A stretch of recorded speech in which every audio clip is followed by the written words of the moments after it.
Kita masih ada pada serial khotbah 20 virus mematikan bagi orang-orang zaman akhir. Kita sampai pada virus yang ketiga dalam membual. Bacaan firman masih pada 2 Timotius pasal 3 ayat 1 sampai 3.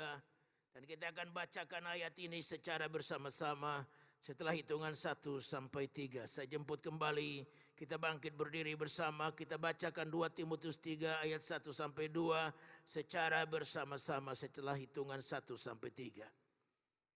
Jika sudah menjumpainya, kita siap membacakannya. 2 Timotius 3 ayat 1 sampai 2, dan demikianlah bunyi firman Allah. 1, 2, 3. Ketahuilah bahwa pada hari-hari terakhir akan datang masa yang sukar. Manusia akan mencintai dirinya sendiri, menjadi hamba uang.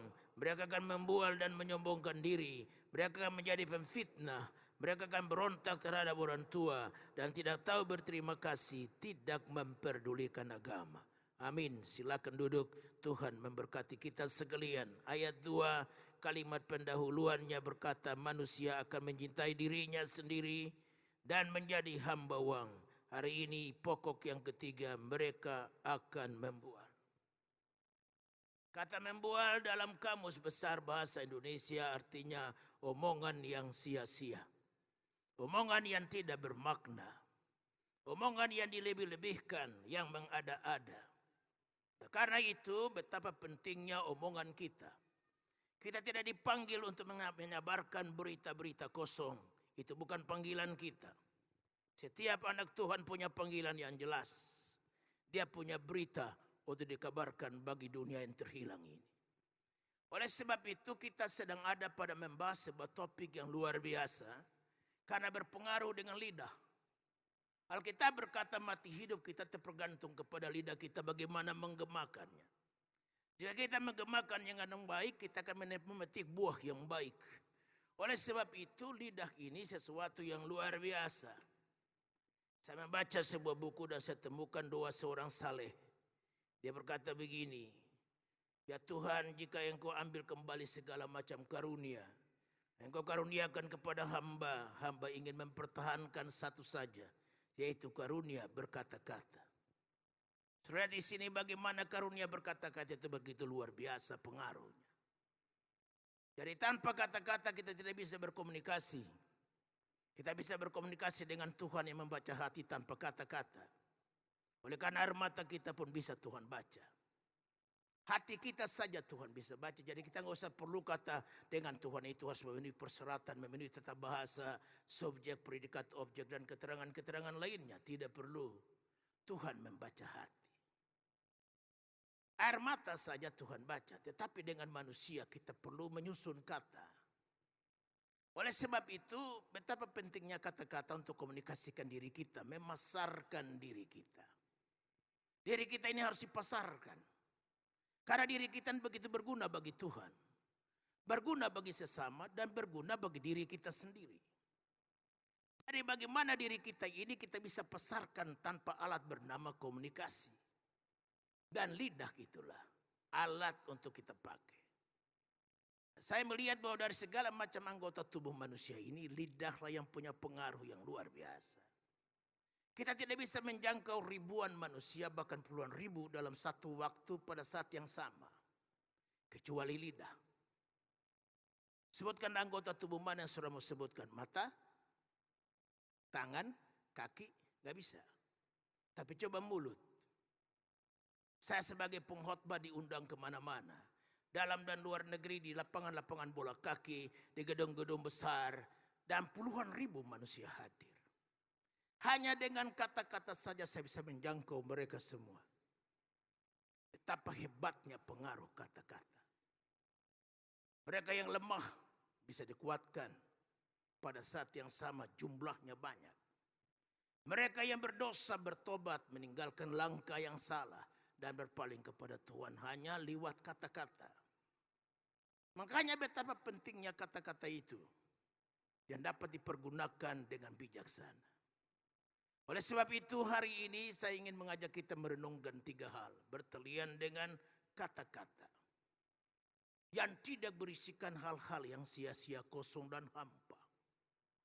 Dari ayat kata sepotong ini saya punya 3 hal yang perlu kita renungkan. Yang pertama, kita punya sesuatu untuk dikatakan. Yang kedua, bagaimana memiliki kemampuan untuk mengatakannya. Dan yang ketiga, sasaran dari kata-kata kita. Ini 3 hal yang perlu kita renungkan bertelian dengan bual, omong kosong, kata-kata hampa yang tidak bermakna. Mari kita renungkan yang pertama, kita punya berita untuk disampaikan pada dunia. Berita kita bukan berita yang membuat orang susah, membuat orang gentar keluar rumah. Kita sedang digoncangkan dengan bom Sarina. Dunia ikut gempar. Nah, pada saat bom itu terjadi, berbagai orang muncul di TV memberi komentar. Artis memberi komentar, politikus memberi komentar, hanya pendeta yang tidak diminta. Saya lagi harap-harap saya mau diminta beri komentar. Yang paling menarik dari segala macam komentar itulah seorang tokoh Islam yang sangat populer, Din Samsudin namanya. Dia seorang tokoh yang sangat dikenal tentang bagaimana duduk bersama antar umat beragama. Boleh kata beliaulah koordinatornya. Dalam percakapannya lewat televisi, komentar tentang bom Sarina, beliau katakan begini, di mana-mana di berbagai tempat baik dalam maupun luar negeri, dalam forum-forum antar agama, saya mendengarkan berita mengatakan Indonesia hebat. Karena Indonesia adalah negara yang orang-orang beragama itu bisa duduk dengan baik. Nah, ini komentar yang berikutnya. Tetapi setelah bom Sarina terjadi, kepercayaan bahwa Indonesia adalah negara yang sungguh rukun, duduk dan bersama, lalu tidak lagi menjadi panduan dan patokan. Apa yang menjadi panduan dan panduan kita dalam kehidupan sekarang ini? Itu menjadi pertanyaan besar. Selalu ingat puluhan tahun yang lampau waktu saya bertobat. Ada nyanyi lagu lama dalam aliran Pantekosta yang bunyinya begini. Zaman sekarang berjagalah, lihat dunia bergelora, kedengaran sini sana banyak kabar menggemparkan, berlindunglah dalam sabda Allah. Sabda Allah saja jawaban bagi solusi manusia. Karenanya di mana firman diberitakan daya tariknya luar biasa. Alkitab berkata hari Sabat berikutnya seluruh kota keluar mendengarkan firman Allah. Saya kadang-kala bertanya dalam hati, ya Tuhan, kenapa kekuatan firman berkurang pada zaman akhir ini? Kenapa yang lain menggeser firman? Kenapa yang acara-acara lain menduakan firman? Sehingga firman diberikan batas waktu hanya 15 menit dengan alasan terlalu panjang khotbahnya, Pak. Orang sudah bosan, Pak. Tergantung cara penyampaian. Tergantung bagaimana lidah menggemakannya. Tapi kalau lidah menggemakan firman yang di dalamnya berisikan sesuatu yang dicari orang, orang akan tinggalkan kantornya dan ke gereja. Orang akan tutup kantor tokonya dan dia stop berjualan. Dia pergi ke gereja. Hari Sabat berikutnya kata firman Allah, seluruh kota keluar mendengarkan firman Allah. Sebagai pengkhotbah saya dambakan itu terjadi di gereja apapun mereknya. Bagaimana model gedungnya. Tetapi kekuatan firman harus dikembalikan. Karena firman itulah Allah itu sendiri. Setiap firman berisikan Allah. Setiap firman berisikan kekuatannya. Setiap firman berisikan solusi atas problema kehidupan. Orang rela membayar harga untuk datang mendengarkannya. Bukankah persoalannya cuma di situ? Kita punya berita untuk disampaikan pada dunia. Dan berita itulah, pergilah beritakan Injil itu. Tidak ada berita lain. Apa yang saudara butuhkan dalam gereja pada hari ini lewat khotbah? Anda tidak perlu positive thinking. Banyak ceramah, penceramah. Teguh Mario di televisi mungkin bicara lebih bagus dari saya perihal positive thinking. Tapi itu bukan solusi. Yang menjadi solusi adalah Kristus yang berkata, marilah kepadaku kamu yang berlelah dan bertanggungan berat. Aku ini akan memberikan sentosa padamu. Kita butuh Tuhan saat ini. Kita tidak butuh Yakob Nahwai. Satu waktu Yakob Nahwai akan lemah. Satu waktu Yakob akan dipanggil pulang oleh Tuhan. Tapi gereja jalan terus. Pemimpin boleh berganti. Peraturan boleh berubah. Tetapi ada satu yang sama dan tidak berubah adalah Kristus. Firman Allah dengan tegas berkata, adapun Yesus Kristus tidak berubah kemarin, hari ini, dan sampai selama-lamanya. Dialah yang kita cari hari ini. Dialah yang tarik di gereja. Bukan karpet yang mewah, bukan AC yang bagus, bukan lampu antik dan segala perhiasan. Walaupun ini semua perlu. Kita perlu berhadir dalam sebuah gereja yang keren.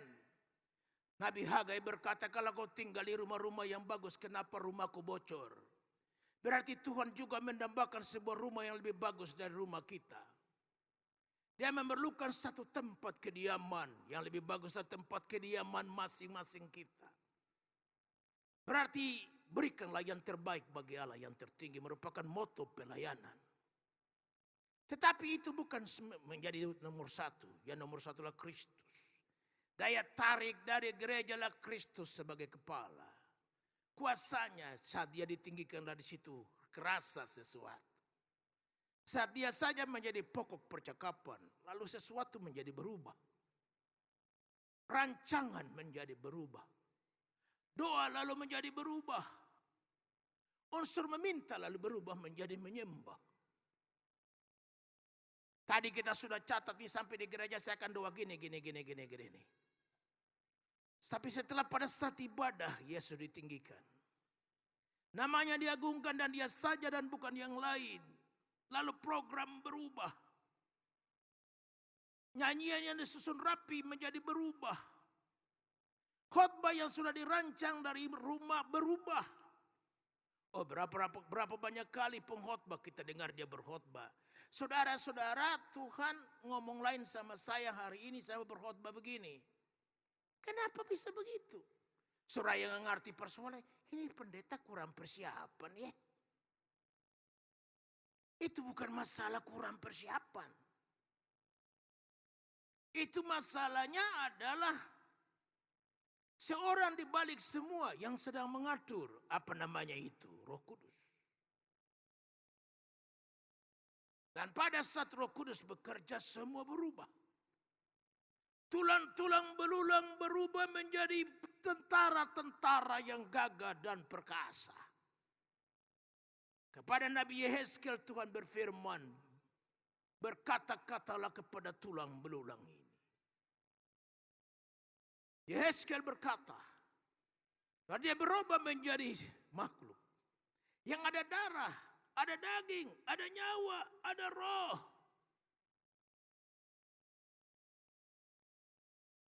Jadi itu tergantung. Masakan gereja mesti mengikuti perkembangan zaman? Masa dunia mesti menduniawi gereja? Gereja harus menggerami dunia, bukan dunia menggerami gereja. Saya tidak peduli dengan apa metode dunia. Saya tidak peduli dengan kecanggihan dunia. Dunia sudah canggih dari dulu. Salomo berkata, apa yang baru di bawah kolong langit ini? Yang dikatakan baru sekarang, dulu sudah ada. Lalu saudara maksudkan yang baru itu apa? Metodenya kah? Kemasannya kah? Cuman kemasan doang. Tapi itu juga. Apa yang baru menurut saudara? Di bawah kolong langit ini tidak ada sesuatu yang baru. Yang sekarang ada, dulu sudah ada. Kesimpulannya tidak ada yang baru. Tidak ada seorang berkata zaman sekarang mah beda Pak dengan zaman dulu. Siapa bilang? Alkitab bilang tidak. Yang sekarang harus kita pikirkan, kita berpikir Tuhan. Bukan berpikir dunia. Jadi karena itu hari ini luar biasa. Kita punya berita yang harus dikebarkan. Dan berita itu terlalu banyak, simpulkan saja tentang kebaikan Tuhan. Jadi kalau saudara punya hati limpah ruah dengan rasa bangga, syukur dan kagum akan Tuhan. Untuk gosip gak ada kesempatannya. Untuk duduk obrol sia-sia gak ada waktunya. Hal yang membual itu tidak ada tempatnya dalam hati pikiran seorang yang duduk dan merenungkan kebaikan Tuhan. Apa yang akan dikatakannya kalau kebaikan Tuhan menyelimuti hidupnya? Apa yang Tuhan buat masa lalu? Waktu kita datang ke kota ini nggak bawa apa-apa. Biasa-biasa saja kita kan. Rumah juga nggak punya. Naik bus dari Medan sampai ke sini. Nggak pakai ongkos. Berhenti dulu, lihat situasi, naik lagi. Kok bisa punya ini, punya itu, kalau bukan Tuhan lalu siapa? Berita model mana yang kita harus menjadi pokok untuk dipercakapkan hari lepas kepada sehari dalam perjalanan mengiring Tuhan. Saya mau berbicara tentang kehebatan saya karena bangun gereja besar. Loh kalau bukan Tuhan lalu siapa? Saya mau bicara bahwa saya ini pintar khotbah. Ya kalau bukan Tuhan yang menciptakan mulut, lidah dan kemampuan berkata-kata, lalu siapa? Lalu saya mau bicarakan itu apa? Kecuali semuanya berpulang kepada Tuhan sendiri. Karena semua dari Dia, oleh Dia. Dan bagi Dialah kehormatan, kemuliaan dan puji syukur selama-lamanya. Jadi kita malu terhadap diri kita malu terhadap Tuhan. Kita mau bicara apa? Tuhan berdiri nonton kita dan berkata banyak ngomong aja lu. Kita semua sadar apa yang dikatakan Rasul Paulus. Satu pun tidak kita bawa ke dunia. Dan satu pun tidak akan kita bawa pulang dikala Tuhan panggil kita pulang. Ayub berkata, naked I come and naked I go. Dengan telanjang aku datang, dengan telanjang aku pulang. Betul? Faktanya memang begitu kok. Hanya demi sopan santun sajalah. Orang tidak biarkan kita tanpa busana di dalam peti mati. Paling-paling sehelai kain kafan membungkus mayat kita demi sopan santun. Yang ada harta lebih pakai jas keren. Tuxedo lagi. Tetapi yang kalau hanya biasa ya pakai kaos oblong aja. Emang kenapa? Nah ini kan persoalan hidup. Jadi apa yang hendak kita percakapkan menurut saudara? Apa yang terbaik? Berita terbaik yang perlu saudara beritakan dan saya beritakan itu apa? Kehebatan manusia, kecanggihan manusia. Semua berpulang kepada Tuhan. Karena tanpa Dia apa yang terjadi? Beberapa saat yang lalu saya diundang ke Manila. Dalam konferensi AMA. AMA ini adalah Asian Mission Association. Di mana Badan Misi Asia yang membawahi Cina, Jepang, Korea Selatan, Thailand, Filipina, lalu Brunei Darussalam, lalu Malaysia, Indonesia, Singapura, kiri Bangladesh, Pakistan dan India. Badan misi ini bermacam-macam tokoh Kristen Asia memimpinnya. Yang pertama adalah pendeta David Cho, bukan Cho Yonggi. David Cho yang lain. Dia, sudah begitu pendeta Minoru Okuyama dari Jepang. Ketiga pendeta Philip Teng dari Hong Kong. Keempat pendeta Petrus Octavianus dari Batu Malang. Dan yang terakhir saya sampai 13 tahun saya memimpinnya. Jadi mereka menganggap saya ini sebagai yang dituakan dalam badan misi ini. Nah, sekarang konferensinya sedang diadakan di Manila April mendatang. Mereka minta saya hadir, putra saya dan istri akan hadir. Tapi dengan catatan minggu tetap saya ada di mimbar. Itu panggilan tertinggiku adalah berkhotbah. Komitmennya tuh begitu. Kecuali sama sekali gak ada jalannya, apa boleh buat. Jadi pada waktu saya diundang untuk berbicara tentang Bible exegesis yang talian dengan misi. Saya berdoa dalam hati dan saya tanyakan Tuhan, kira-kira apa yang harus dibicarakan di muka badan misi sebesar ini. Pasti puluhan negara akan hadir. Asia, Amerika, dan Eropa. Lalu saya, karena putra saya dipilih menjadi bendahara gereja, bendahara dari badan misi ini. Saya pikir masa sebagai bendahara kita nggak donasi apa-apa. Lalu saya berdoa, Tuhan gerakan kamu kasih 10.000 US dollar. Lalu saya umumkan beberapa minggu dari mimbar. Gereja kami terbeban untuk berikan 10.000 US dollar untuk dana AMA yang akan dipakai untuk misi seluruh dunia. Habis ibadah, seorang yang diberkati Tuhan datang sama saya, Pak Pendeta, biar itu menjadi tanggung jawab saya. Luar biasa. Orang-orang yang menyadari bahwa dia tidak bisa menginjil kemana-mana, tapi uangnya bisa, doanya bisa. Di dalam bergumul tentang topik yang akan saya bawa, Tuhan ingatkan saya tentang perintah agung. Go ye to the whole world and preach the gospel. Didahului dengan kalimat ini, segala kuasa diserahkan Bapa ke dalam tanganku. Dari dua ayat sederhana ini, Tuhan memberikan saya 3 kupasan. Yang pertama, Tuhan pegang kontrol. Karena segala kuasa berada dalam tangannya. Jadi apapun yang terjadi dalam dunia ini, dengar, tetap Tuhan pegang kontrol. Kontrol dunia ini tidak ada pertangan ISIS. Dalam berita TV beberapa saat yang lalu saya lihat, ISIS punya target. Tahun 2020 mereka kuasai dunia. Kita sedang hidup pada satu masa yang cukup menggetarkan batin. Pertanyaannya, pada mana Anda berlindung? Pada pendapat manusia, pada dirimu sendiri, atau pada firman Allah yang adalah jaminan hari ini dan hari esok. Jadi Tuhan yakinkan saya, kau tekankan tentang Tuhan pegang kontrol. He got the whole world in his hands. Dia pegang dunia dalam genggaman tangannya. Dia tidak serahkan kendali ini kepada siapapun.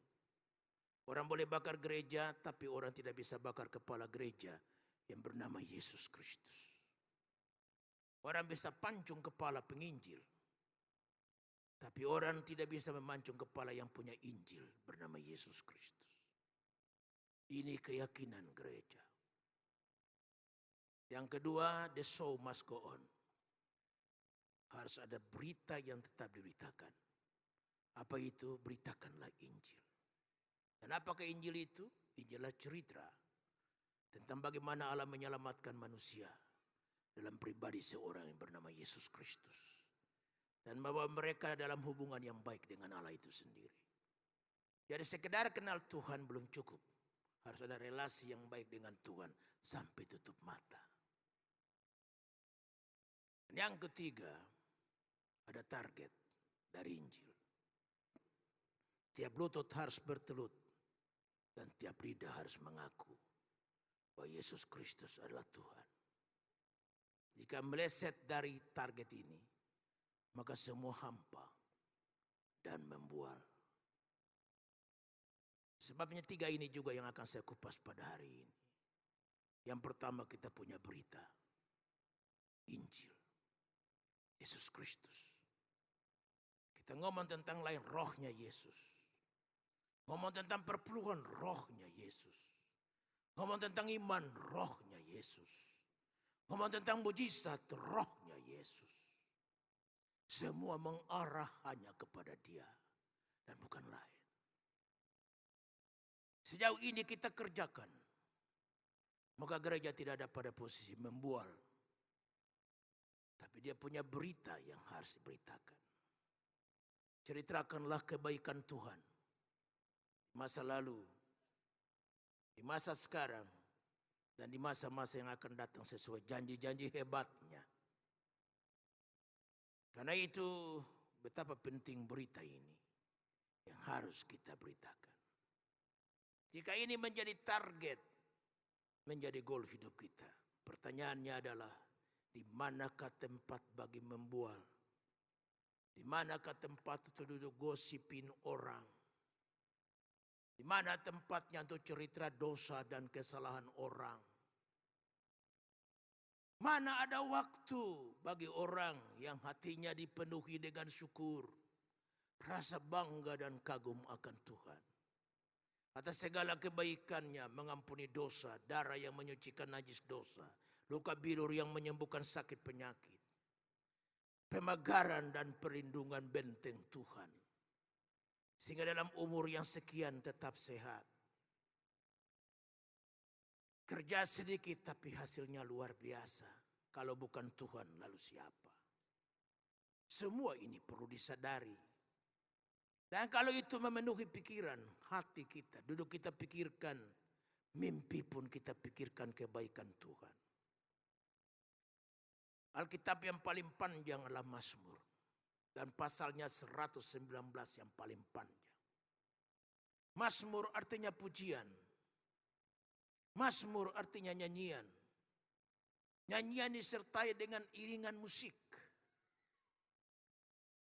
Jadi kalau nyanyian tidak disertai dengan iringan musik, dia tidak bernama Mazmur. Makanya kor itu penting. Ada pujian itu penting. Diwarnai dengan berbagai gambus, kecapi, tarian dan sebagainya. Gak usah heran lihat anak-anak menari. Gak usah heran lihat orang angkat tangan, turun tangan, tepuk tangan, angkat tangan. Karena semua hanya untuk Dia.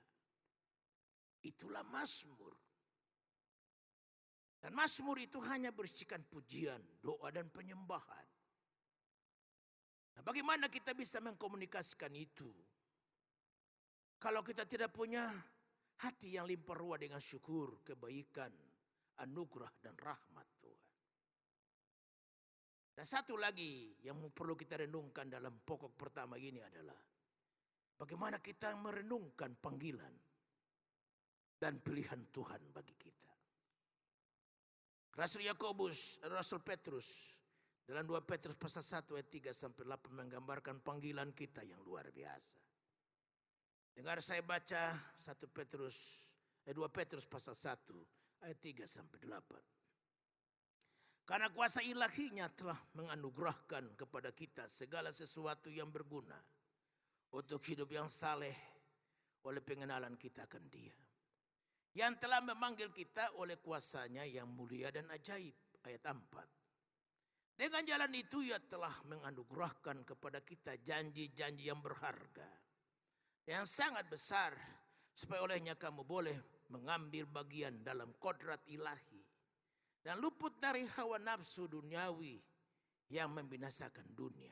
Ayat 5. Justru karena itu kamu harus dengan sungguh-sungguh berusaha untuk menambahkan kepada imanmu kebajikan dan kepada kebajikan pengetahuan. Sampai sini dulu.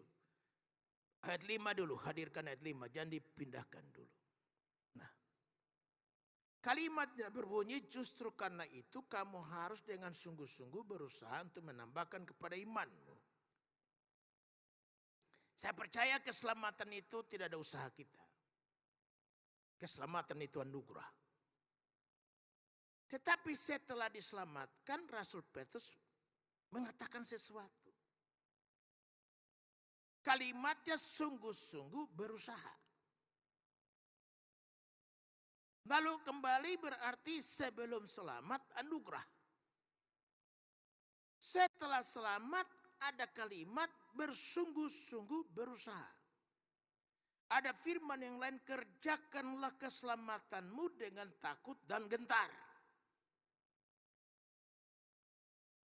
Itu berarti beriman saja nggak cukup. Iman itu harus tambah. Iman itu harus ditingkatkan. Berarti ada peningkatan dalam hidup beriman itu. Sekaligus memberikan kepada saya inspirasi bahwa kita tidak boleh jadi Kristen merayap. Tapi Kristen mendaki. Saya kalau Kristen merayap kemarin sama dengan hari ini terus sama. Zaman company sama, zaman merdeka dan sampai sekarang tetap sama. Zaman muda sama, udah tua, bahkan punya cucu mau punya cicit, sama saja. Itu dia merayap. Tapi kalau dia mendaki berarti sekarang berbeda dengan kemarin. Nah, adakah kita menjadi Kristen yang merayap atau Kristen yang mendaki? Kan persoalannya cuma di situ. Jadi kalau kita menjadi Kristen yang mendaki, berarti iman kita sudah bertambah. Ditambah dengan apa? Dijabarkan satu-satu. Jadi berarti penjabaran ini luar biasa. Hendaklah kamu sungguh-sungguh berusaha. Jadi kesungguhan itu nilainya di mata Tuhan itu luar biasa. Apakah kita iring Tuhan dengan sungguh-sungguh? Apakah kita melayani dengan sungguh-sungguh? Apakah kita memberi dengan sungguh-sungguh? Apakah si Pak Yakob Nahwai ini berkhotbah dengan sungguh-sungguh? Sebab kalau saya berkhotbah dengan sungguh-sungguh, kertas catatan bukan menjadi panduan saya. Dia cuma jaga saya supaya jangan melebar terlalu jauh. Supaya jangan ngaco. Tapi naskah ini nggak ada, nggak tertulis. Makanya mohon maaf kalau saya dengar khotbah saya sendiri, saya juga terbingung-bingung. Kok kalimatnya kok bisa bagus begini ya? Karena memang tidak ditulis kok. Hanya inspirasi roh. Inilah disinilah seninya firman itu. Dia tidak boleh menjadi logos. Dia mesti menjadi rema bagi si pengkhotbah itu sendiri, baru berkatnya mengalir kepada orang lain. Jadi karena itu di sini kita melihat bahwa sesungguhnya luar biasa. Jadi di sinilah letaknya sederhana saja. Iman itu harus ditambah. Jadi kita bisa lihat bagaimana kehidupan beriman kita. Adakah kehidupan berimanku bertambah atau gitu-gitu saja? Hanya dengan sungguh-sungguh. Berarti dengan sungguh-sungguh berusaha. Nah, kalimat berikutnya, ayat 6. Dan kepada pengetahuan penguasaan diri, kepada penguasaan diri ketekunan, dan kepada ketekunan kesalehan, ayat 7. Dan kepada kesalehan kasih akan saudara-saudara. Dan kepada kasih akan saudara-saudara, kasih akan semua orang. Nah, ayat 8. Sebab apabila semuanya itu ada pada kamu dengan berlimpah-limpah, kamu akan dibuatnya menjadi giat dan berhasil dalam pengenalanmu akan Yesus Kristus Tuhan kita. Rupanya kalimat ini menggambarkan bahwa orang yang mengenal Yesus Kristus belum tentu berhasil dan pengenalannya akan Tuhan. Jadi berhasil tidak kita akan pengenalan kita terhadap Tuhan tergantung kepada apa yang berlimpah-limpah dalam hati dan pikiran. Dikatakan jika semua itu, apa ayat-ayat tadi menggambarkan ini semua.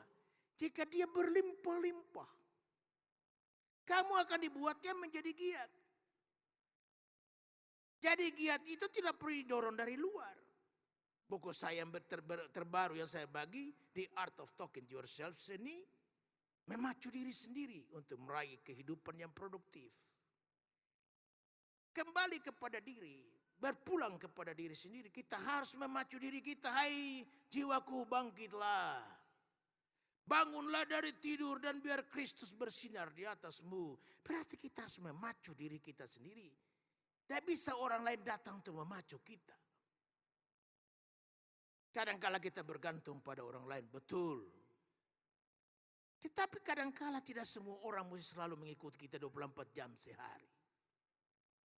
Mereka mesti tidur dengan kita, mandi dengan kita, kemana-mana kita. Tidak akan mungkin. Hanya sewaktu-waktu pertolongan mereka beri. Banyakannya kembali kepada kita. Karena itu dikatakan berusaha dengan sungguh-sungguh. Dan jika semua ini berlimpah. Saya pikir-pikir kalau sesuatu yang berlimpah dalam hati, yang lain tergeser. Mana mungkin pikiran kotor dalam diri saudara ada? Kalau kasih karunia Tuhan berlimpah-limpah. Mana mungkin berpikir negatif terhadap Tuhan, terhadap sesama dan terhadap diri sendiri. Kalau karunia Tuhan berlimpah-limpah, tergeser yang lain. Tanpa kita upayakan, dia tergeser dengan sendirinya. Jadi membual, omong sia-sia, omong kosong, tidak mendapat tempat dalam hati yang berlimpah-limpah. Dengan apa? Dengan kasih karunia dan iman yang tidak ditambahkan berbagai kebajikan dan sebagainya. Itu yang membuatmu giat. Dan berhasil dalam pengenalan akan Tuhan. Jadi kalau kita tidak tambahkan iman kita itu, kita tidak melihat akan keberhasilan. Kita tidak akan melihat mujizat. Kita akan melihat pertolongan Tuhan yang satu kepada pertolongan Tuhan yang lain. Anugerah yang satu kepada anugerah yang lain. Karena yang mengerjakan itu bukankah semua adalah Tuhan. Jadi kita lihat di sini bahwa Rasul Petrus berkata, jika semua itu berlimpah-limpah. Saya tidak bisa bayangkan kalau hal-hal Tuhan berlimpah-limpah dalam hati. Kita duduk, kita ngomong Tuhan. Kemana-mana kita cuma bicara Tuhan. Tuhanlah yang telah berbuat ini buat saya. Anda tidak usah perlu tamat sekolah tinggi teologi. Anda mesti ikut SOM, SAM, SIMSUM. Hanya mendapatkan sebuah ide untuk bersaksi. Anda cerita aja. Apa yang Tuhan buat dalam hidup saudara. Dulu saya ini apotek berjalan, Pak. Artinya kemana-mana kantong obat mesti dampingin saya. Kalau enggak saya kolaps. Sekarang apoteknya bangkrut, Pak. Saya sehat walafiat karena bilur Yesus Kristus. Cerita aja. Itu berita terbaik. Bukan kosong, omong kosong. Dunia tidak perlu omong kosong kita. Omong kosong sudah terlalu banyak dalam dunia ini. Lewat Facebook, lewat WhatsApp, lewat SMS, lewat mana. Dunia sudah terlalu banyak berisikan berita omong kosong. Dunia sudah diwarnai dengan bual dan membual. Sekarang dunia perlu berita yang baru. The good news of Jesus Christ. Itulah panggilan kita. Saya tidak bisa bayangkan kalau kita semua pergi kemana-mana duduk bicara Tuhan. Berdiri bicara Tuhan. Untuk penuhi bangku seketika gini mah gak susah. Orang bawa tikar dan gelar di muka gereja untuk mendengarkan khotbah. Karena apa? Orang butuh Tuhan. Hei adik-adik muda, cerita Tuhan. Kau gak usah cerita masalahmu. Kalau kau cerita Tuhan, Tuhan pikirkan masalahmu. Kau ceritakan Tuhan, Tuhan pikirkan bisnismu. Kau pikirkan Tuhan, bicarakan Tuhan, Tuhan bicarakan kunci untuk membuka pintu-pintu yang tertutup selama ini sepanjang tahun 2015 sebelumnya. Mengapa begitu Pak Pendeta? Karena bagi dia tidak ada perkara yang mustahil. Bicarakan Tuhan. Stop bicarakan dunia. Stop bicarakan diri sendiri. Bicarakan Tuhan Yesus Kristus yang bangkit dari antara orang mati. Itu berita terbaik yang dunia butuhkan. Hal yang kedua, kemampuan untuk mengatakannya secara baik dan benar. Mempunyai berita saja gak cukup. Harus memiliki kemampuan untuk menyampaikannya secara benar dan secara baik. Berapa banyak berita-berita baik yang kesasar karena orang tidak memiliki kemampuan untuk menyampaikannya. Ada orang memberitakan Injil dengan maksud yang lain. Ada orang memberitakan Injil untuk maksud jahat, ada. Ada orang memberitakan Injil untuk cari uang, ada. Ada orang memberitakan Injil untuk cari nama, ada.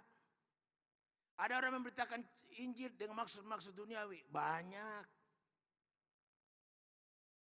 Pertanyaannya adalah, apakah kita memiliki kemampuan untuk menyampaikan berita yang terbaik itu? Alkitab memberikan beberapa panduan untuk memiliki kemampuan mengatakan secara baik berita yang harus kita sampaikan. Pertama, tidak berisikan hal-hal yang sia-sia. Dalam doa saya berdoa Tuhan hindari kata-kata kosong. Kata-kata sia-sia dari mulut hamba dalam menyampaikan firman. Memang betul. Orang tidak butuh kata-kata kosong. Kata-kata sia-sia yang membuang-buang waktu. Kata-kata yang kosong dan sia-sia, Kristus menghardiknya dengan kalimat ini. Matius 12 ayat 36 sampai 37. Tetapi aku berkata kepadamu, setiap kata sia-sia yang diucapkan orang harus dipertanggungjawabkannya pada hari penghakiman. Ayat 37, karena menurut ucapanmu engkau akan dibenarkan. Dan menurut ucapanmu pula engkau akan dihukum. Suruh anggap kata-kata itu hanya biasa? Ya, bagi saudara. Orang ngomong sia-sia di mana-mana ada Pak. Itu hal biasa. Betul, buat kita biasa. Tapi bukan Tuhan, buat Tuhan tidak biasa. Tiap-tiap kata yang kosong hampa yang berisikan bualan akan dipertanggungjawabkan nanti. Karena dengan kata-kata kau dibenarkan dan dengan kata-kata kau dihukum. Rambu pertama untuk memiliki kemampuan menyampaikan berita, menyampaikan ide, menyampaikan saran, menyampaikan pendapat, entah kepada istri, kepada suami, kepada anak, kepada besan, kepada atasan, kepada bawahan. Pertama, tidak boleh diwarnai dengan kata-kata yang kosong dan hampa. Rambu yang kedua, untuk membantu kita memiliki kemampuan untuk mengatakan berita kita dengan baik dan benar, adalah tidak berisikan rancangan yang jahat. Ada orang bermulut manis, tapi belakangnya racun yang mematikan. Orang-orang ini di sekitar kita, kita jumpai di mana-mana. Ada orang yang bermaksud jahat, rancangan jahat.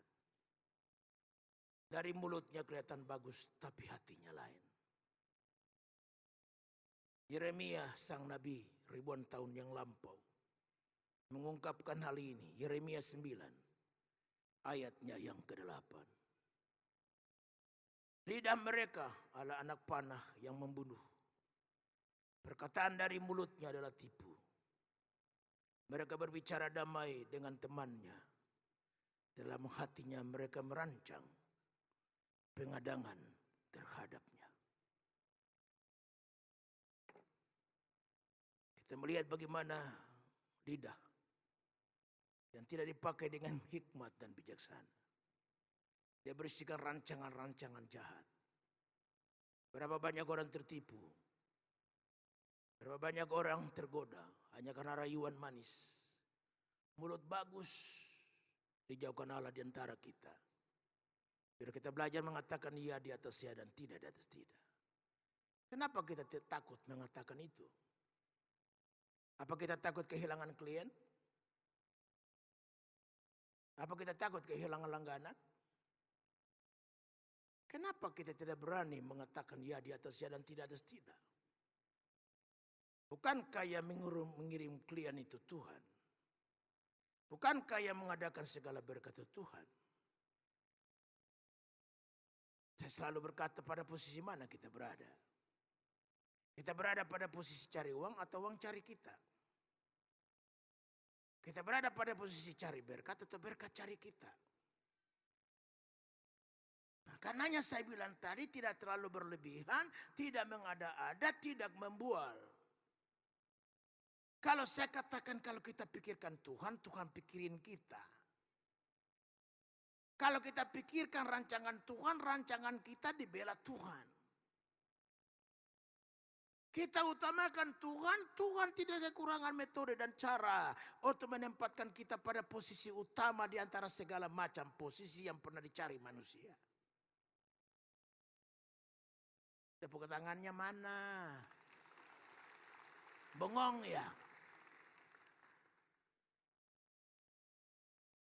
Nah, kalau kita lihat di sini, inilah hidup. Itu sebabnya Alkitab berkata orang beriman itu hidup hanya percayanya saja. Gampang gak hidup karena percaya? Kalau hidup karena usaha, belum tentu kita semua punya banyak usaha. Tenaga kurang, kepintaran kurang, sarana gak ada, anak desa. Tapi coba kalau kita bergantung pada Tuhan. Jadi kita lihat di sini bagaimana Tuhan tuh mau mengadakan sesuatu asal kita punya semacam prinsip kehidupan. Iman harus ditambahkan supaya kita berhasil dalam pengenalan kita akan Tuhan. Berapa banyak di antara saudara ingin berhasil dalam pengenalan akan Tuhan? Beri tepuk tangan yang meriah bagi Tuhan Yesus. Kalau saudara ingin berhasil dalam pengenalanmu akan Tuhan, kerjakan hal ini bersungguh-sungguh. Berapa banyak orang mengenal Tuhan tapi nggak lihat keberhasilan dalam pengenalan akan Tuhannya? Gitu aja. Kenapa tidak perubahan nasib? Kenapa tidak ada perubahan status? Kenapa tidak ada perubahan untuk hal-hal yang lain? Kenapa tidak ada istilahnya penggiat dan keberhasilan dalam pengenalan akan Tuhan? Jadi kita lihat bagaimana Tuhan itu luar biasa. Oleh sebab itu hari ini rambu yang berikut tidak melukai. Mazmur 52 ayat 4. Engkau merancangkan penghancuran. Lidahmu seperti pisau cukur yang diasah. Hai engkau penipu. Kita tidak menyampaikan berita dengan pedas, tapi berselimutkan sesuatu yang luar biasa. Dunia kita ini sudah diwarnai dengan dunia yang menghakimi. Orang merasa tertuduh kemana-mana. Disalahkan lingkungan, disalahkan keluarga, disalahkan suami, disalahkan istri, disalahkan anak, disalahkan orang tua. Sampai di gereja juga dengar berita disalahkan terus. Tidak pernah diberikan solusi kehidupan. Orang lalu bertanya, di manakah tempat perteduhan itu? Di manakah tempat di mana kita mencari Tuhan dan menemukan solusi? Saya penginjil, tapi saya juga gembala. Kalau penginjil mah dia ambil 5 khotbah aja kemana-mana dia hantam babak belur 3. Kita gembala setengah mati. Berdarah-darah kita mesti bersihkan. Kita mesti poles dengan dengan obat ini, obat itu. Penginjil mah pergi aja. Seorang gembala dia bergumul bagaimana caranya supaya jemaat itu tetap teguh berdiri. Dia bertobat tanpa luka. Dia menyadari dan menangis tanpa harus gebukin babak belur. Saya setuju dengan khotbah yang keras. Tapi bagaimana cara Anda mampu menyampaikannya? Orang bertobat tanpa luka. Itu kan seninya. Orang bertobat tapi babak belur, berdarah-darah. Itu mah Anda tidak memiliki kemampuan menyampaikannya. Orang yang mampu menyampaikan berita Injil itu tidak luka tapi bertobat. Bisakah? Disitulah seninya menyampaikan berita dengan kemampuan. Pernahkah engkau melihat orang yang cakap melakukan pekerjaannya? Di hadapan raja-raja dia akan berdiri dan bukan di hadapan orang-orang yang hina.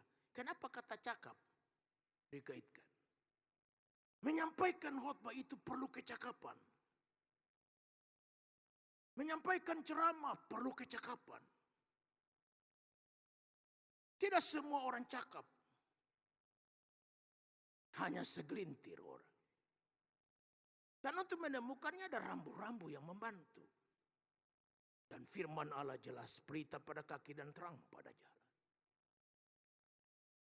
Saya seringkali mendengarkan orang berkhotbah maki-maki orang dari mimbar. Saya pikir ini gembala apa-apa ya. Bisakah Anda mengoperasi orang, mengambil tumornya keluar tanpa dia rasa sakit? Itulah seninya berkhotbah. Bukan saja berita perlu, kemampuan menyampaikannya secara benar dan baik. Dan salah satunya tidak melukai. Katakan bukan seperti pisau cukur yang diasah. Pisau cukur itu paling tajam. Tidak pernah orang potong roti pakai pisau cukur. Karena saking tajamnya. Tidak cuma hanya berguna untuk cukur kumis dan jenggot. Karena saking tajamnya. Ini udah tajam diasah lagi. Coba bayangkan. Apa enggak tajamnya double? Nah, kata-kata lebih parah dari itu. Dia bisa membunuh dan menghancurkan. Karenanya kita tidak sekedar asal ngomong. Asal berkhotbah dari mimbar. Tapi kita menyampaikannya dengan hikmat dan akal budi. Diwarnai oleh hikmat Allah. Makanya ada perumpamaan. Tuhan Yesus memberikan perumpamaan. Tujuannya untuk tidak melukai. Dia berikan bermacam-macam perumpamaan untuk menggambarkan kebenaran. Suatu Nabi Nathan datang kepada Daud. Dia mengambil istri orang, suaminya dibunuh dan istrinya diambil.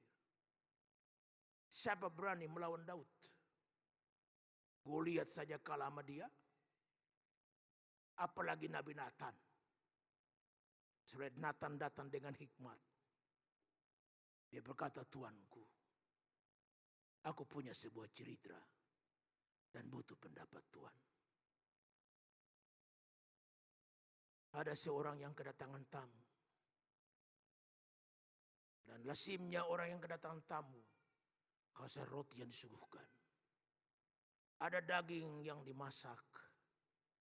Ada santapan yang dihidangkan. Orang ini kaya. Tapi herannya dia tidak mengambil salah satu pun dari seekor dombanya dan diolahnya. Sebelahnya ada tetangga yang miskin yang punya satu-satunya seekor domba. Diambilnya domba itu dengan kekerasan. Diolahnya dan disuguhkannya kepada orang itu. Kira-kira menurut Tuhan, orang semacam ini hendak dipengapakan. Cabut pedangnya. Dan dia bilang orang ini harus habisi nyawanya. Nathan dengan santai. Orang itulah Tuhan sendiri.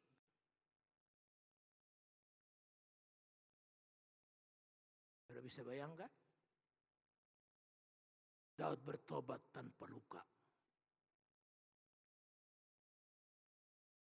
Hikmat seperti ini dibutuhkan gereja zaman akhir. Bukan sekedar kumpul-kumpul orang. Tapi gereja zaman akhir harus memberitakan kebenaran tanpa melukai. Dan disinilah seninya orang mencari Tuhan itu. Saya percaya semua kita yang hadir di sini tidak datang untuk ingin dilukai. Saya pun juga. Semua ingin mendapatkan penghiburan. Uluran tangan dari Tuhan yang penuh kasih, rahmat dan anugerah. Saudara lihat di sini rambu. Saudara mampu menyampaikan berita terbaik itu. Hati-hati, jangan Anda melukai. Rambu yang keempat, harus dengan hikmat dan lemah lembut.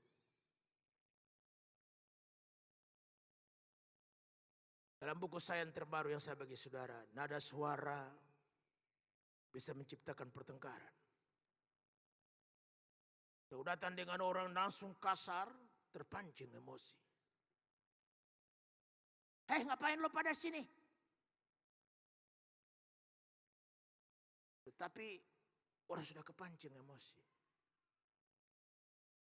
Tapi kalau Anda datang dengan lemah lembut, gak usah jauh-jauh contohnya. Anakmu yang masih kecil 6 tahun lagi bermain-main keneker. Anda bentakin, Joni, ayo ambil makanan, cepat. Apa balasannya? Kan mama punya tangan, ambil aja sendiri, kenapa? Tapi coba kalau suruh nyanyikan dulu, Joni, anak manis, tolongin mama dong. Tolong apa mak? Tolong apa mak? Dia tawarkan jasa. Karena cara ngomongnya baik. Sama bini, sama laki sama. Ada orang panggil bininya monyet. Hei nyet. Buset. Emang gue penghuni kebun binatang emang? Nah coba. Cara menyapa. Cara membuka. Apa salahnya didahulu dengan minta maaf. Kalau saya salah. Terlalu banyak kata-kata yang dijumpai dalam Alkitab, disimpulkan dalam lemah lembut. Dalam istri yang bijak, dalam Amsal 31, ayat 26 Salomo mengungkapkan kalimat sederhana. Dia membuka mulutnya dengan hikmat. Pengajaran yang lemah lembut ada di lidahnya. Rambu yang kelima, untuk membantu kita menyampaikan berita, ide, pendapat, saran. Dengan mengatakannya secara baik dan benar. Dan bukan membual dan yang sia-sia. Tidak membawa kepada kehancuran dan kematian. Jadi dengan lidah kita bisa membunuh. Dengan lidah kita bisa membawa kehidupan. Dengan lidah kita bisa menghancurkan dan dengan lidah kita bisa membangun. Dengan lidah kita bisa porak-porandakan dan dengan lidah kita bisa mempersatukan. Dengarkan apa yang dikatakan Salomo, Amsal 18 ayat 21. Hidup dan mati dikuasai lidah. Siapa suka menggemakannya akan memakan buahnya. Jadi kita mempunyai berita. Tapi kita harus memiliki kemampuan untuk menyampaikannya secara benar dan baik. Yang terakhir, yang ketiga, tujuan dan sasaran dari berita yang kita sampaikan. Pertama, membawa orang mengenal kepada Tuhan. Kalau sasaran ini tidak ada, kita membual. Di luar sasaran membawa orang kenal kepada Tuhan. Mengenal kasih, rahmat, dan anugerahnya. Maka semua dikategorikan bualan. Omongan sia-sia. Omongan tidak bermakna. Karena semua berhenti hanya pada lubang kubur. Hanya satu yang bertahan dalam kekekalan. Berita Injil yang menyelamatkan manusia. Baca bersama saya apa dikatakan Nabi Yehezkel ribuan tahun yang lampau. Yehezkel 3:18 sampai 19.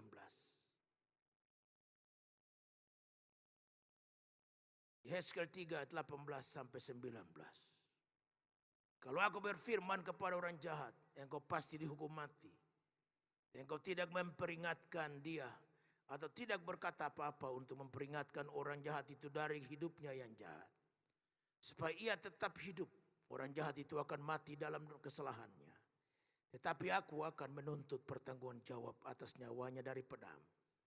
Ayat 19, tetapi jikalau engkau memperingatkan orang jahat itu, dan dia tidak berbalik dari kejahatannya, dan dari hidupnya yang jahat, ia akan mati dalam kesalahannya, tetapi engkau telah menyelamatkan nyawamu. Ayat yang jelas menggambarkan bahwa sasaran dari berita yang kita sampaikan adalah membuat orang mengenal Tuhan. Mengenal kasih, rahmat, dan anugerahnya. Mengenal karya penebusannya di kayu salib. Nah, itulah berita termahal. Kalau ini kita gagal menyampaikannya, di luar itu adalah bualan. Di luar itu adalah omongan sia-sia. Omongan tidak bermakna. Yang kedua, setelah dia bertobat, mengenal Tuhan, kita menggembalakan. Jadi kita menggembalakan orang-orang yang sudah mengenal Tuhan. Karena apa? Pengaruh dunia dan daya tarik dosa dalam diri manusia membuat dia kadang-kala undur dari Tuhan. Lemah, capek. Yehezkel 3:20 sampai 21 menggambarkan berikutnya. Jikalau seorang yang benar berbalik dari kebenarannya dan dia berbuat curang, dan aku meletakkan batu sandungan di hadapannya, ia akan mati oleh karena engkau tidak memperingatkan dia. Ia akan mati dalam dosanya, dan perbuatan-perbuatan kebenaran yang dikerjakannya tidak akan diingat-ingat. Tetapi aku akan menuntut pertanggungan jawab atas nyawanya dari pedang. Sudah lihat di sini bagaimana kalimat-kalimat ini. Ayat 21. Tetapi jikalau engkau memperingatkan orang yang benar itu supaya jangan berbuat dosa, dan ia memang tidak berbuat dosa, ia akan tetap hidup. Sebab ia mau menerima peringatan, dan engkau telah menyelamatkan nyawamu. Ya, sudah lihat di sini ayat ini menggambarkan bahwa orang sudah kenal Tuhan pun bisa mundur. Kayak daya tarik dunia, pengaruh dosa. Tugas kita untuk mengembalikan. Tugas kita bukan datang menghakimi dan mengatakan kurang berdoa sih kamu, kurang rajin sih, tidak. Kita menuntun, itulah tugas dari berita kita. Menggembalakan, membantu. Dan inilah saya percaya panggilan tertinggi kita. Berapa banyak orang ada pada lembah-lembah kekelaman yang tidak tahu bagaimana menemukan siapa. Tangan siapa yang bisa terulur. Selalu nyanyian yang paling populer sekarang, God will. Ada banyak orang tahu masalah kita tapi tidak bisa berbuat apa-apa. God will. Ada orang yang melakukan sesuatu tapi tak berdaya karena keterbatasan-keterbatasan. Tapi Tuhan tanpa batas itu mau. Jadi kita lihat di sini hanya Tuhanlah tempat pelarian. Tuhanlah tempat sandaran. Tuhanlah tempat berpijak. Sebabnya kita gembalakan orang. Berapa banyak kawan-kawan yang dulu sama-sama tamatan SOM, di mana mereka berada. Pernahkah ada saudara terbeban? Mungkin zaman sekarang orang enggan menerima orang besuk di rumah karena kesibukan, kerepotan dan sebagainya. Dia udah capek kerja, dia pulang ke rumah istirahat. Ada tamu lagi. Orang udah enggan menerima tamu sekarang. Anda bisa bertamu lewat SMS. Anda bisa bertamu lewat WhatsApp. Kalau SMS kan pendek. Panjang-panjang bayar mahal. WhatsApp aja, harganya tetap sama. Panjang-panjang, Anda gak masukin, Anda bayar, Anda masukin tetap bayar. Tapi WhatsApp aja. Cerita panjang lebar situ, 1001 malam cerita. Tetap bayarnya berapa ribu? 4.000 ya?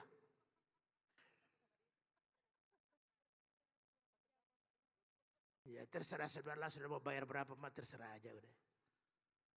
Jadi sudah lihat di situ bagaimana caranya kita bisa menggembalakan orang lewat SMS. Bisa menggembalakan orang lewat berbagai cara. Dunia semakin canggih. Membantu kita untuk pelayanan pekerjaan Tuhan. Yang terakhir. Jangan lupa ngurus diri sendiri. Gembalakan orang lain. Yang jahat bertobat, yang sudah bertobat tetap dalam Tuhan. Tapi diri sendiri jangan lupa. Pacu diri, hai jiwaku bangkitlah. Hai jiwaku rajinlah. Hai jiwaku beribadahlah.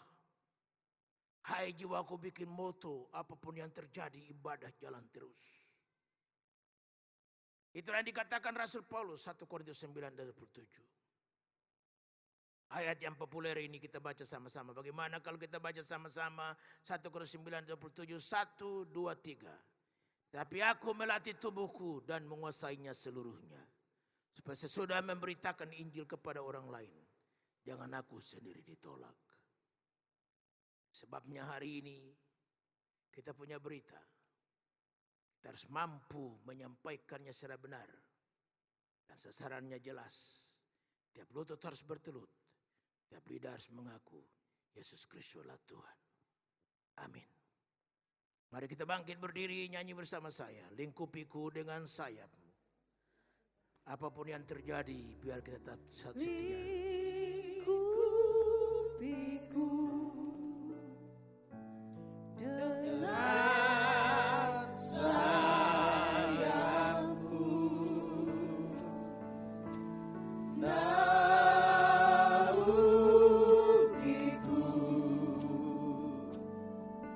Dengan kuasa-Mu di saat badai bergelora, ku akan terbang bersama-Mu.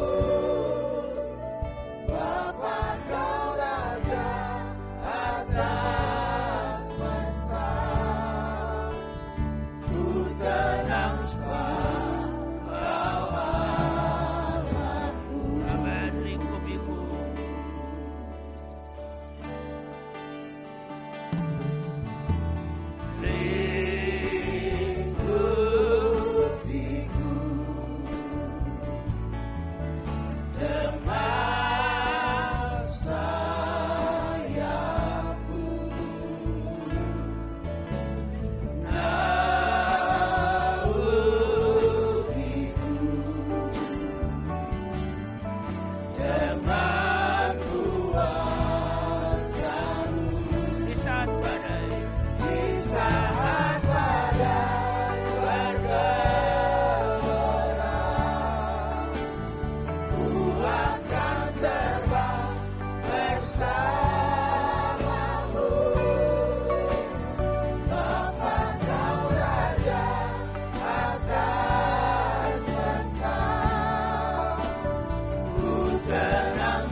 angkat tangan kita dua-dua dan kita syukuri Tuhan buat firman-Nya.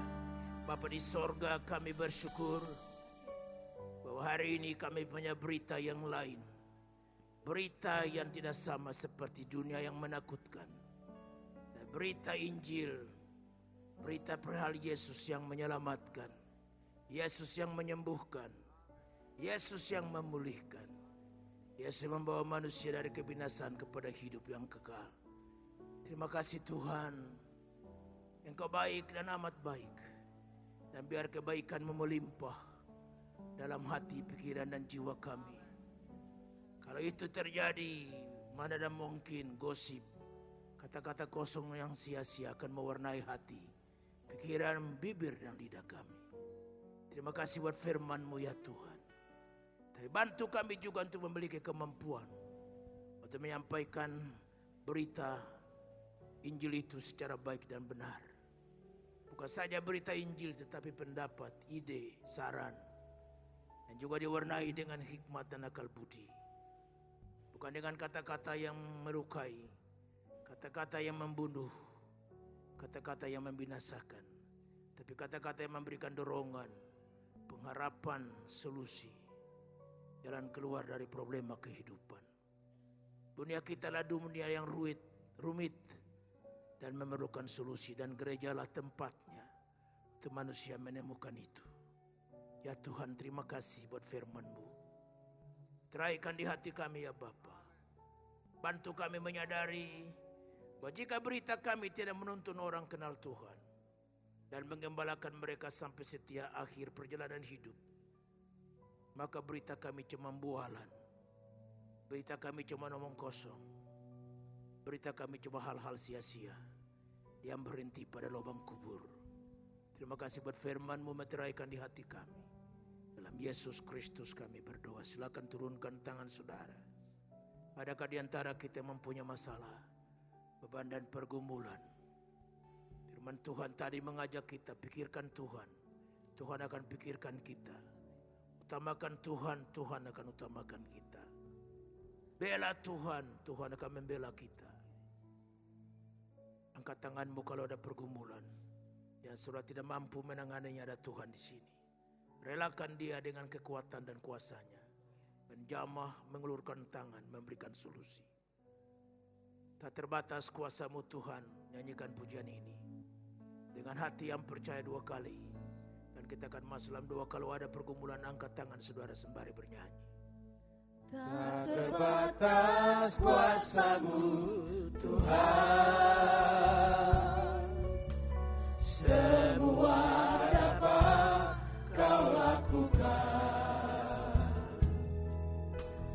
Apa yang kelihatan mustahil bagiku, itu sangat mungkin bagimu. Tak terbatas, tak terbatas kuasa-Mu Tuhan, semua dapat Kau lakukan. Apa yang kelihatan mustahil bagiku,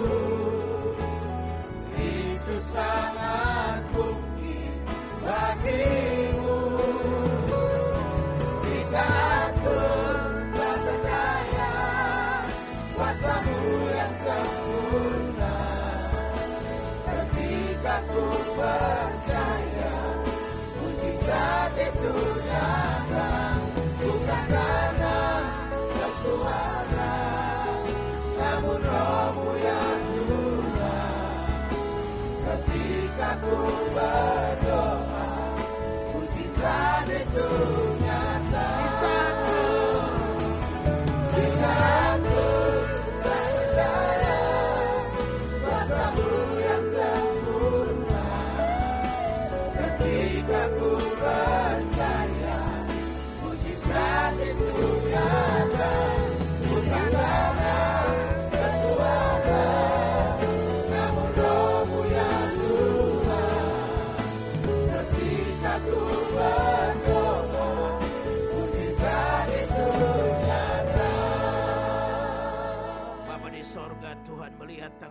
kami yang terangkat di hadapan hadirat-Mu.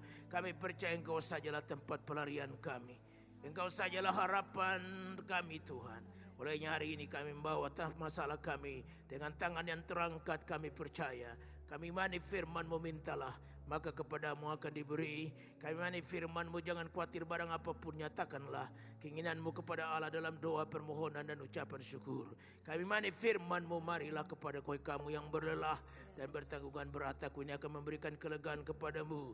Dan dengan iman di dalam nama Yesus Kristus, nyatakanlah kuasa-Mu dan bukakanlah jalan, segala jalan keluar. Dan dengan iman kami menerima jawaban Tuhan doa kami. Silakan turunkan tangan saudara. Adakah di antara kita yang sakit atau meminta pemulihan kesehatan saudara? Letakkan tangan kananmu pada bagian tubuhmu yang sakit. Angkat tangan kirimu tinggi memuji Tuhan. Dan mari kita satu dalam doa kesembuhan.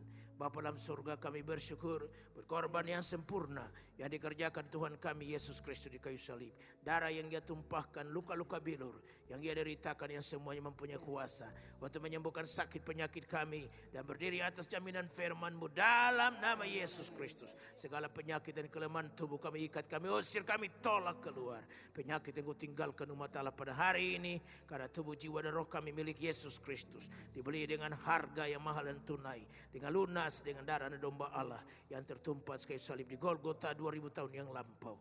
Dan dengan iman oleh kuasa bilurnya, segala penyakit telah lenyapkan, dan kami yang percaya sudah dijamah dan disembuhkan Tuhan. Berikan tepukan tangan yang meriah.